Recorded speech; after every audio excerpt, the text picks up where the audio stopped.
mais, esse nome chama-se cafeomancia.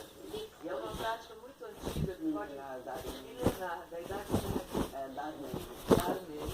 e que pode revelar muita coisa. Para você entender melhor onde está cafeomancia, como funciona a leitura da Bolo, dá uma olhadinha nesses vídeos que nós preparamos para você, a senhora vê se está certo. A senhora presta atenção ali naquela tela, se tiver errado, a senhora me fala, tá bom? Ó.